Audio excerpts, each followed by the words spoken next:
Good morning, students. We will start with the lesson. Everything I need to know I learned in the forest by Vandana Shiva.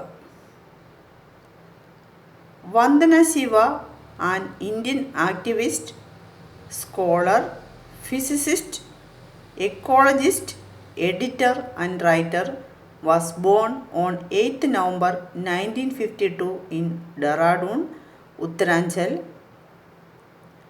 Her father, a forest conservationist, and mother, a farmer, lived in the foothills of Himalayas. She is often called the Gandhi of grain, the rock star of the anti-GMO movement, and an eco-warrior goddess. നമ്മൾ ഇവിടെ പഠിക്കുന്നത് വന്ദന ശിവയുടെ everything I need to know I learned in the forest. എനിക്ക് അറിയേണ്ട കാര്യങ്ങളൊക്കെ ഞാൻ ഫോറസ്റ്റിൽ നിന്ന് പഠിച്ചു. ഫോറസ്റ്റിൽ നിന്ന് പഠിച്ചു എന്ന് വെച്ചാൽ മരങ്ങളിൽ നിന്ന്, പ്രകൃതിയിൽ നിന്ന്, പരിസ്ഥിതിയിൽ നിന്ന് ഒക്കെ പഠിച്ചു. വന്ദന ശിവ ഒരു ഇന്ത്യൻ ആക്ടിവിസ്റ്റാണ്, സ്കോളറാണ്, ഭൗതിക ശാസ്ത്രജ്ഞയാണ്, പരിസ്ഥിതി പ്രവർത്തകയാണ്, റൈറ്ററാണ്. അവർ ജനിച്ചത് ഹിമാലയത്തിൻ്റെ താഴ്വരയായിട്ടാണ് ഉള്ള ഒരു ഭാഗത്താണ്. അച്ഛൻ ഒരു ഫോറസ്റ്റ് കൺസർവേഷനിസ്റ്റ് ആയിരുന്നു, എന്നുവെച്ചാൽ പരിസ്ഥിതി സംരക്ഷകൻ. അമ്മ ഒരു ഫാർമർ, കൃഷിക്കാരിയും. വന്ദന ശിവയെ നമ്മൾ വിശേഷിപ്പിക്കുന്നത് Gandhi of grain, rock star of the ആൻറ്റി-GMO മൂവ്മെൻറ്റ്. ഗാന്ധി ഓഫ് ഗ്രെയിൻ എന്ന് പറയാൻ കാരണം അവർ ഒന്നാമത് ഗാന്ധിജിയെ പോലെ തന്നെ പ്രകൃതിയെ സ്നേഹിച്ചു, പ്രകൃതിയിലുണ്ടാകുന്ന വിഭവങ്ങളെ സ്നേഹിച്ചു. നമ്മൾ നേച്ചറിൽ നിന്ന് കിട്ടുന്ന, നമ്മൾക്ക് പ്രകൃതിയിൽ നിന്ന് എന്തെല്ലാം ഉൽപ്പാദിപ്പിക്കാൻ പറ്റുമോ അതെല്ലാം, അതിൻ്റെ സാധ്യതകളെപ്പറ്റി പഠിച്ചു. അവർ ആൻറ്റി-GMO മൂവ്മെൻറ്റിൽ പാർട്ടിസിപ്പേറ്റ് ചെയ്തു. എന്ന് വെച്ചാൽ ജനറ്റിക്കലി മോഡിഫൈഡ് ഓർഗാനിസം, ഒരു പുതിയ പ്രൊഡക്റ്റ് ഉണ്ടാവുക, മോഡിഫൈ ചെയ്തിട്ട്. ഇപ്പം നമ്മൾ സാധാരണ ഒട്ടുമാവെന്നൊക്കെ കേട്ടിട്ടുണ്ട്. 2 തരം ക്വാളിറ്റിയുള്ള മാവുകളെ തമ്മിൽ ചേർത്തിട്ട് പുതിയ ഒരു സങ്കര ഇനം ഉണ്ടാക്കുക. അപ്പോൾ ഇതിലൊക്കെ വന്ദന ശിവ മുൻകൈയെടുത്ത് പ്രവർത്തിച്ചിട്ടുണ്ട്. അപ്പോൾ വന്ദന ശിവ ഒരു പരിസ്ഥിതി പ്രവർത്തകയാണ്, ഭൗതിക ശാസ്ത്രജ്ഞയാണ്. ഹിമാലയത്തിൻ്റെ താഴ്വരയിലാണ് അവർ ജീവിച്ചത്.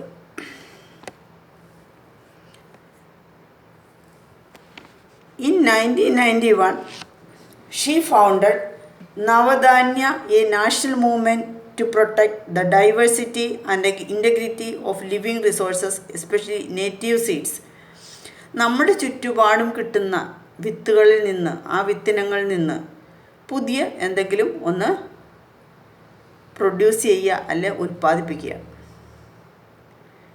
The essay Everything I Need to Know I Learned in the Forest was originally published in the winter 2012 issue of Yes magazine. The last section of the essay is adapted from Forest and Freedom, written by Vandana Shiva and published in the May-June 2011 edition of Resurgence magazine. അപ്പോൾ 2 മാഗസീനിൽ നിന്നും കുറേശ്ശെ എടുത്തിട്ടുള്ള ഒരു ഭാഗമാണിത്. Everything I need to know I learned in the forest. ഒന്ന് എസ് മാഗസീനിൽ നിന്നും, ഒന്ന് റീസർജൻസ് മാഗസീനിൽ നിന്നും. ഇനി നമ്മൾ വന്ദന ശിവയുടെ എന്തായിരുന്നു ഈ ഫോറസ്റ്റിൽ നിന്ന് പഠിച്ച കാര്യങ്ങൾ. My ecological journey started in the forest of the Himalayas. ഹിമാലയത്തിന് താഴ്വരയിലാണ് അവർ താമസിച്ചിരുന്നത്. അച്ഛൻ ഒരു ഫോറസ്റ്റ് പ്രൊട്ടക്ടറായിരുന്നു, അമ്മ ഫാർമറായിരുന്നു, കൃഷിക്കാരിയായിരുന്നു. അപ്പം ഓട്ടോമാറ്റിക്കലി നമ്മൾക്ക് അങ്ങനെ മനസ്സിലാക്കാൻ പറ്റും, പ്രകൃതിയായിട്ട് ബന്ധപ്പെട്ടിട്ടുള്ളൊരു ജീവിതമായിരുന്നു. വന്ദന ശിവയുടേത്. My father was a forest conservator and my mother became a farmer after fleeing the tragic partition of India and Pakistan. It is from the Himalayan forest and ecosystem that I learned most of what I know about ecology. പരിസ്ഥിതിയെപ്പറ്റി കൂടുതൽ അറിയാൻ സാധിച്ചത് ഈ ഹിമാലയത്തിൻ്റെ താഴ്വരയിൽ താമസിച്ചപ്പോഴാണ്. The songs and poems our mother composed for us were about trees, forest and India's forest civilizations. അമ്മയ്ക്ക്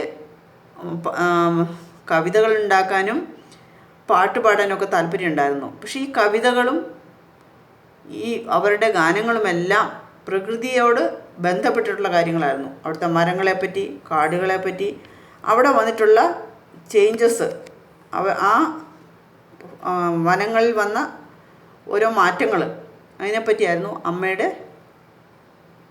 കവിതകളും അമ്മയുടെ ഗാനങ്ങളും.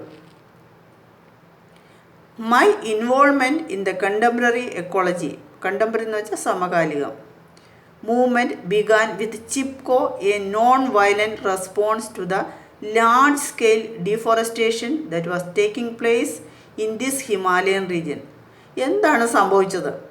അവിടെ ഒരു ട്രാജഡി സംഭവിക്കുകയാണ്. എന്ന് വെച്ചാൽ മരങ്ങൾ വെട്ടി നശിപ്പിക്കുക, ഡീഫോറസ്റ്റേഷൻ, വന നശീകരണം.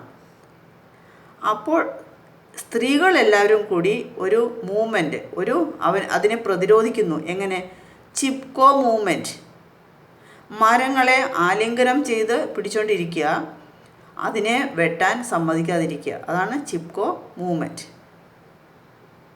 നോൺ വയലൻറ്റ് റെസ്പോൺസ് എന്നാണ് പറയുക. അതിനകത്ത് ഒരു അക്രമമൊന്നുമില്ല, സമാധാനപരമായിട്ടുള്ള ഒരു കാര്യമാണ്. Logging had led to landslides and floods. എന്താണ് മരം മുറിച്ചാലുള്ള ഭവിഷ്യത്ത്, അല്ലെങ്കിൽ അതുകൊണ്ട് എന്താണ് അപകടം? വെള്ളപ്പൊക്കമുണ്ടാവും, സ്കേഴ്സിറ്റി ഓഫ് വാട്ടർ, വെള്ളത്തിൻ്റെ കുറവ് അല്ലെ വരൾച്ചയുണ്ടാവും, ഫോഡർ ആൻഡ് ഫ്യൂവൽ, നമ്മളുടെ മൃഗങ്ങൾക്ക് കൊടുക്കാനുള്ള ഭക്ഷ്യസാധനങ്ങൾ ഉണ്ടാവില്ല, പിന്നെ നമ്മൾക്ക് തന്നെ കഴിക്കാനുള്ള ഭക്ഷണസാധനം ഉണ്ടാവില്ല. എല്ലാം നമ്മൾ ഈ മരങ്ങളെ ആശ്രയിച്ചാണ് നമ്മളുടെ ജീവിതം, മരങ്ങളെ ഡിപ്പെൻഡ് ചെയ്തിട്ടാണ് നമ്മളുടെയൊക്കെ ജീവിതം.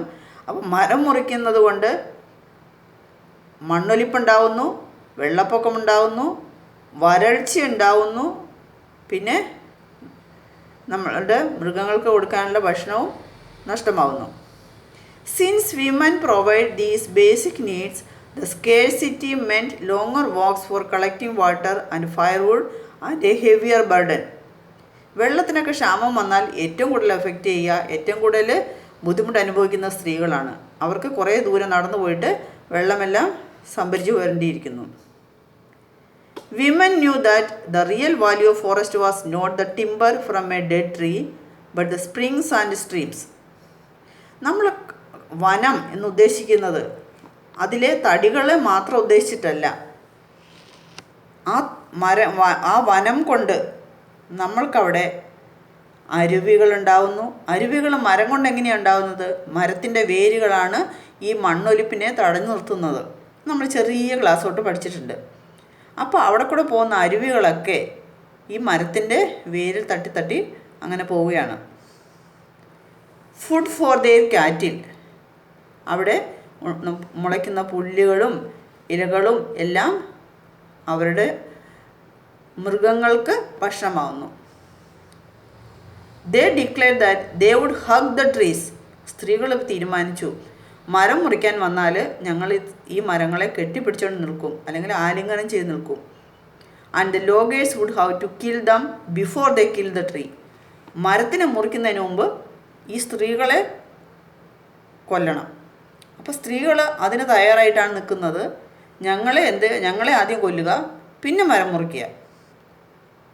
A folk song of that period said, "These beautiful oaks and rhododendrons." റോഡോഡെൻഡ്രോൺസ് എന്ന് വെച്ചാൽ കാട്ടുപൂവരശ് എന്ന് പറയാം. അത് സിക്കിം സ്റ്റേറ്റിലുണ്ടാകുന്ന സിക്കിം എന്ന് പറഞ്ഞ സ്ഥലത്തുണ്ടാകുന്ന ഒരു പൂവാണ്. They give us cool water. Don't cut these trees. We have to keep them alive. നമ്മൾക്ക് ഈ മരങ്ങളെ ജീവനോടെ സംരക്ഷിക്കണം. ഈ മരങ്ങൾ കാരണമാണ് നമ്മൾക്ക് തണുത്ത വെള്ളം കിട്ടുന്നത്, തണൽ കിട്ടുന്നത്, നമ്മൾക്ക് മണ്ണൊലിപ്പിൽ നിന്ന് നമ്മുടെ ഭൂമിയെ സംരക്ഷിക്കുന്നത്. അങ്ങനെ പല കാര്യങ്ങളും ഉണ്ട്. അപ്പോൾ നമ്മൾക്ക് ഈ മരങ്ങളെ സംരക്ഷിക്കണം. In 1973, I had gone to visit my favorite forest and swim in my favorite stream before leaving for Canada to do my PhD, but the forests were gone and the stream was reduced to a trickle. അപ്പം Vandana PhD എടുക്കാനായിട്ട് കാനഡയ്ക്ക് പോവാണ്. അപ്പോൾ അതിന് മുമ്പിട്ടായിട്ട് 1973 ഈ forest ഒന്ന് visit ചെയ്യാൻ പോയി. അപ്പോൾ കണ്ടത് അവിടുത്തെ